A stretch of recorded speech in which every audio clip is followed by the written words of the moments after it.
আসসালামু আলাইকুম। আমরা এক্সেল শিটে এক্সাম 2 একজনের রিকোয়েস্টে আমি ভিডিওটা দিচ্ছি। কি রিকোয়েস্ট ধরেন হয়তো ওনার কাছে ক্লিয়ার হচ্ছে না, সেজন্য আমরা ভিডিওটা আবার দিচ্ছি। ঠিক আছে, আমরা এটাকে এখানে দিচ্ছি। দেখেন, আমরা প্রথম এখানে স্টক ম্যানেজমেন্ট আমরা পারি এক্সাম 2 তে করে ফেলছি, ডাটা ভ্যালিডেশন করে ফেলছি, লোনও করে ফেলছি, এটি ভিডিও দেওয়া আছে। ওকে, যদি না পান আমি আবার দিব। আজকে আমি ডাটা ভ্যালিডেশনটা একবার দেখাবো, ট্রান্সপোজ দেখাবো আর ম্যাচ ফাংশন দেখাবো। ঠিক আছে, এই তিনটা যারা না পারেন তাদের জন্য এই ভিডিও। আমি প্রথমে দেখাবো আজকে যেটা, সেটা হচ্ছে ডাটা ভ্যালিডেশন। ডাটা ভ্যালিডেশন কি রকম আমি আগে বুঝাই। ধরেন আপনার স্কুলের রোল নাম্বার, স্টুডেন্ট তাদের পজিশন রোল নাম্বার অনুসারে আছে, নাম লেখা আছে। এখন এদের পরীক্ষার রেজাল্ট কম্পিউটারের মাধ্যমে প্রকাশ করবেন, রেজাল্ট শিট বানাবেন। হুম, কিন্তু তার আগে তো এখানে নাম্বার এন্ট্রি করতে হবে, তাই না? নাম্বারটা এন্ট্রি করতে হবে না? তো এই যে নাম্বারটা এন্ট্রি করব, আমরা অনেক সময় নাম্বার এন্ট্রি করার সময় ভুল হওয়ার সম্ভাবনা থাকতে পারে। সে ভুল থেকে বাঁচার জন্য আমরা এই কাজটা করব। ঠিক আছে, কি কাজ করব? ধরেন এই ঘরে বাংলাদেশে 100, 0 থেকে 100-র ভিতরে পাবে যে কোনো নাম্বার, 0 থেকে 100, English, math, ICT, physics, chemistry, biology, যে কোনো সাবজেক্টে 0 থেকে 100-র ভিতরে পাবে। বাই মিস্টেক একটা ছেলে ধরেন 80 পাইছে, আমরা একটু সাদা করে দেই কালার, তাহলে সাদা আসবে। ওকে, ধরেন 80 পাইছে। এখন আমি লিখতে গিয়ে হঠাৎ করে মনের বলে যদি একজনটা এরকম লেখে লেখালে 800, ধরেন ইংলিশে 800 পাইছে, হতেই পারে, মানুষ মাত্রই ভুল, কিন্তু এই জিনিসটা আপনি করতে পারবেন না। কম্পিউটারে বলবে ইউ আর রং, আপনাকে মেসেজ দিবে আপনি ভুল টাইপ করতেছেন। ঠিক আছে, এই জিনিসটা আমরা আজকে শিখব। তো এটা শেখার জন্য আপনাকে প্রথম যে কাজটা করতে হবে, হুম, সর্বপ্রথম এই গড়টা সিলেক্ট করতে হবে, সবগুলো গড়। ঠিক আছে, ডাটাতে যাবেন, ডাটা ভ্যালিডেশনে যাবেন। ডাটা ভ্যালিডেশনে গেলাম, যাওয়ার পরে এইখান থেকে আপনি সিলেক্ট করবেন whole number. Whole number select করে এখানে লিখবেন 0, মানে নিচে, 0-র নিচে লেখা যাবে না, সে পাবে না। 100-এর উপরেও পাবে না। ঠিক আছে, ওকে, এটা লিখলাম, এটাই লিখতে পারবেন। একটা মেসেজ দিলাম এখানে, এন্টার নাম্বার।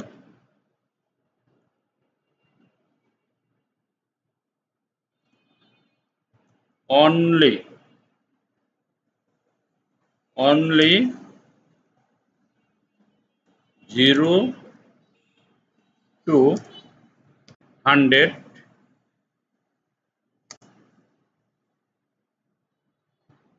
অনলি 0 to 100, অর্থাৎ 0 to 100-এর ভিতরে আপনি এন্টার করতে পারবেন। ওকে, ওয়ালাইকুম সালাম, বসুন। এই যে চালু আছে, যে কোনো একটা বসুন। আমরা অনলি 0 to 100 এর ভিতরে এন্ট্রি করতে পারবো। ঠিক আছে, তো আমরা এখন এটা মেসেজটা আমার এখানে থাকবে, তারপরে এরর, স্টপ, টাইটেল,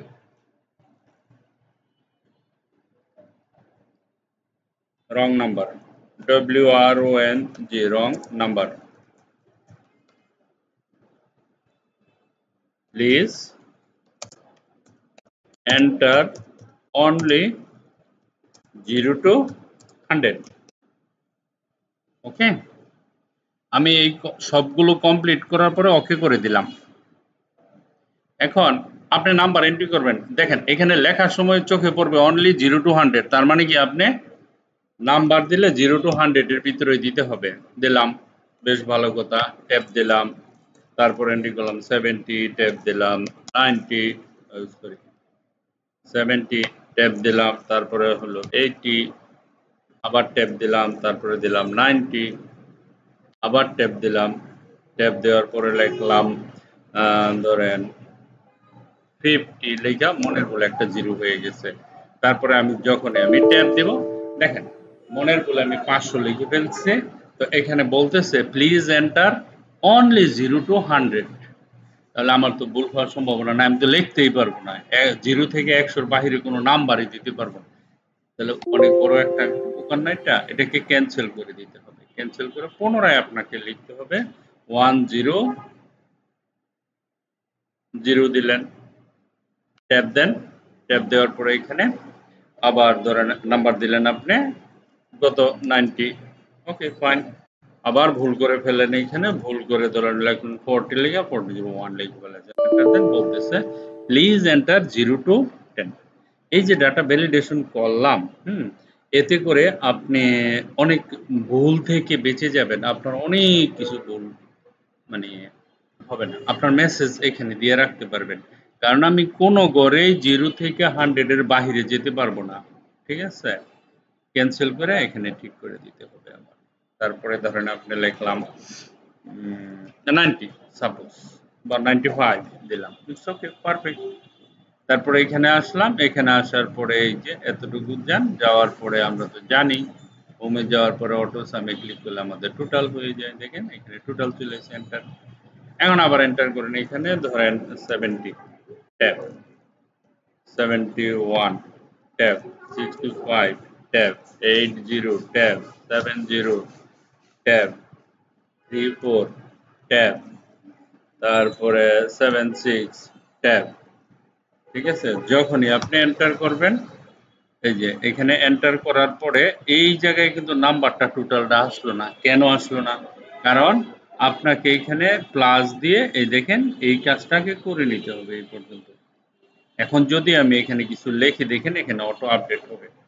তো এখানে আমি দিলাম ধরুন বাই মিস্টেক করে 701, নো ইউ ক্যান নট। দেখছেন? আপনাকে দিতে হবে 71 বা হোয়াটএভার, তারপরে 91। ঠিক আছে? তারপরে দিতে পারেন, দেখেন এখানেও আপডেট হচ্ছে পুরাটা। 74 এন্টার,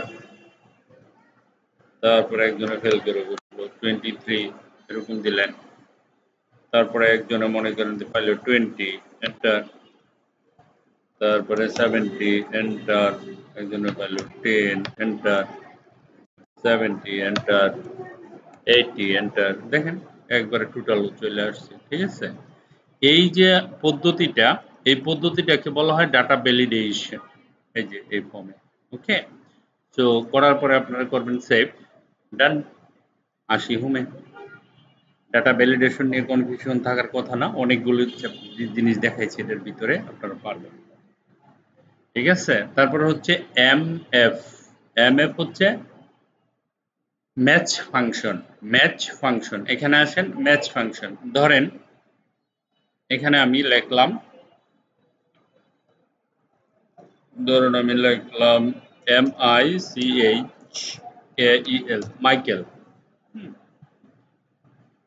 আমি মাইকেল লেখার সাথে সাথে তার পজিশন বলে দিবে, সে চাকরিতে বা স্টুডেন্ট বা ওয়ার্ড মানে কোন র্যাঙ্কে আছে, এই র্যাঙ্কটা অটোমেটিক এখানে আসবে। সেটার জন্য আমাদের একটা ফর্মুলা দিতে হবে, ইকুয়াল MATCH ম্যাচ। এই যে ক্লিক, সরি, MAT, এই যে ম্যাচের উপরে ডাবল ক্লিক করবেন, লুকআপ ভ্যালু এটা, একটা কমা দিব, তারপরে হচ্ছে লুকআপ অ্যারে। অ্যারে দেখেন এই যে এই জায়গা থেকে শুরু করে একবারে লাস্ট পর্যন্ত, লাস্ট এ পর্যন্ত আসলাম। ঠিক আছে? এটা। তারপরে আমরা কি করব, একটা কমা দিব, কমা দেওয়ার পরে এখানে আমরা একটা জিরো দিব। ঠিক আছে? জিরো দেওয়ার পরে একটা ব্রেকেট ক্লোজ করব, তারপরে একটা এন্টার দিব। দেখেন মাইকেল কত নাম্বার পজিশনে, 4 নাম্বার পজিশনে সে বলে দিচ্ছে। এখন ধরেন আমি এখান থেকে নিলাম জেরি। ঠিক আছে? JERRY, জেরি লিখে যখন এন্টার করবেন সে 39 পজিশন। এই জিনিসটা হচ্ছে দেখেন VLOOKUP যখন আমরা ইউজ করি না ওরকমই কিন্তু, বাট VLOOKUP তো পুরো টেবিলটা সিলেক্ট করতে হয়। বাট ফাংশন ম্যাচ ফাংশনে আমরা সবসময় পার্টিকুলার একটা টেবিলকে সিলেকশন করতে পারি। জেরে দিলাম তার পজিশন বলে দিল। হ্যাঁ, এখানে লক্ষ লক্ষ লোক থাকবে, আপনি তার নামটা লিখবেন, পজিশনটা অটোমেটিক চলে আসবে। That is call match function. Okay, তারপর আবার এখন আসতেছে ডাটা ট্রান্সপোজ। এটা একটু ক্লিয়ার করি আপনাদের, এটা আপনাদের অনেকটা ক্লিয়ার না জিনিসটা। হ্যাঁ, এটা হচ্ছে কি আমি ডাইনামিক ডাটা এন্ট্রি করতে চাচ্ছি। ডাইনামিক ডাটা ভ্যালিডেশনে আসলাম, এখানে আসলাম, ধরেন লোনে আসলাম, আমি ডাইনামিক্যালি ডাটা এন্ট্রি করব। সাপোজ আমি এই টেবিলটা নিলাম, কন্ট্রোল সি দিয়ে কপি করব। কপি করে খুব ভালো করে দেখেন ট্রান্সপোজ, এখানে আসার পরে আমি টেবিলটা এখানে দিলাম, আর কিছুই করি না, টেবিলটা নিয়ে আসলাম। দেখেন নিয়ে আসলাম, তো নিয়ে আসার পরে এই টেবিলে কোনো কিছু লিখলে আপডেট করলে আরেকটা টেবিলে হয়ে যাবে। এটা হলো ট্রান্সপোজ। আপনি এখন ট্রান্সপোজ করবেন কিভাবে? ধরেন আমরা এক পেজে যদি দেখাই তাহলে আমাকে একটু ছোট করতে হবে। এটা ধরেন এখানে গেলাম, এটাকে ছোট করলাম, এটাকে ছোট করলাম, এটাকে ছোট করলাম, এটাকে ছোট করলাম। দেখেন আপনাকে সর্বপ্রথম টেবিলটা সিলেক্ট করতে হবে। সিলেক্ট করে কন্ট্রোল সি দিয়ে কপি করে এইখানে এসে রাইট ক্লিক করে স্পেশাল উপর ডাবল ক্লিক করে এইখানে একটা ক্লিক করে এখানে ক্লিক করলে টেবিলটা ট্রান্সপোজ হয়ে যায়। যেমন আইডি 1 2 3 4, এখানে আইডি হলো 1 2 3 4 5, এইদিকে পাতাল নামটা নিচে এসে, ঠিক আছে, নেম, এই যে নামের পরিবর্তে এটা এইদিকে হয়, এমনি এমনি হয়। ঠিক আছে, সাদা জায়গায় ক্লিক করে এমনি ক্লিক করেন, ক্লিক করার পরে এখন আমরা একটু বড় করতে পারি, ফন্টগুলো একটু বড় করি। ওকে, ফাইন। করার পরে ধরেন আমরা এটাতে যদি ক্লিক করি, এখানে আসে, এখানে আসতে পারে, এখানে আসতে পারে। ওকে, ফাইন। এখন দেখেন আমি যদি এখানে 20 আছে, হ্যাঁ, দেখেন টোটাল ইয়ার 20 বছরের, আমি এখানে টোটাল ইয়ার 20 বছর। আমি যদি এই জিনিসটা চেঞ্জ করি, ধরেন 30 ইয়ার দিলাম, এইটা কিন্তু এখানে চেঞ্জ হচ্ছে না। আমি এমন একটা পদ্ধতি করব যে এটা চেঞ্জ হয়ে যাবে, যা চেঞ্জ করি তার ক্যালকুলেশন শুদ্ধ চেঞ্জ হয়ে যাবে। তো এটা কি করব, আমরা ডেটাটা মুছে ফেলব, ডিলিট করে দিব। ঠিক আছে, ডিলিট করার পরে আমি কি করব, এই জায়গাটা পুরোটা সিলেক্ট করব। এটা করলাম, এই যে উপরে এফএক্স আছে সাদা জায়গায় ক্লিক করে এখানে লিখবেন ইকুয়াল, তারপরে লিখবেন TRANS, ট্রান্সপোজ। ওকে, ট্রান্সপোজের উপর ডাবল ক্লিক করেন, ডাবল ক্লিক করে এই যে আমার সোর্স ডাটা আছে না, এটাতে আসেন, এই যে পুরাটা একবার আইডি থেকে ধুইরা এই পর্যন্ত সিলেক্ট করবেন। সিলেক্ট করার পরে ব্র্যাকেটটা ক্লোজ করে দিবেন। কিবোর্ড থেকে কন্ট্রোল মাইনাস, ঠিক আছে, কন্ট্রোল মাইনাস, কিবোর্ড থেকে কন্ট্রোল মাইনাসে চাপ দিবেন। ঠিক আছে, ধরেন কন্ট্রোল, না কন্ট্রোল মাইনাস না, সরি, অল্টার শিফট এন্টার। ঠিক আছে, অল্টার শিফট এন্টার দেওয়ার সাথে সাথে এখানে 30, এখানে 30, তাই না? এখন ধরেন এখানে আছে কত, 25, এখানে আছে 25। আমি যদি এখানে এখন 25, এখন মনে করুন 40, আমি এখানে 40 আপডেট দিলাম এই জায়গায়। হ্যাঁ, এন্টার করার সাথে সাথে দেখেন এখানে 40 আপডেট হয়ে গেছে, পুরা ডাটা চেঞ্জ হয়ে গেছে। দেখেন পুরা 40, এখানে কত টাকা, যত টাকা আছে এত টাকা দিতে হবে। আমি বছর চেঞ্জ করতে পারে, টাকা চেঞ্জ করতে পারে। এই হ্যাঁ, এখানে আছে ধরেন কত, একক, দশক, শতক, হাজার, অযুত, 5 লক্ষ না, আমি এটাকে 10 লক্ষ বানাবো। একক, দশক, শতক, হাজার, অযুত, লক্ষ। ধরেন আমি 10 লক্ষ যখন এন্টার করব, আমার এখানে সব সুদ একবারে ব্যাংকের মানে এক জায়গায় এন্ট্রি করতেছি, এখানে চেঞ্জ হয়ে যেতেছে। হ্যাঁ, দ্যাট ইজ কল্ড ট্রান্সপোজ।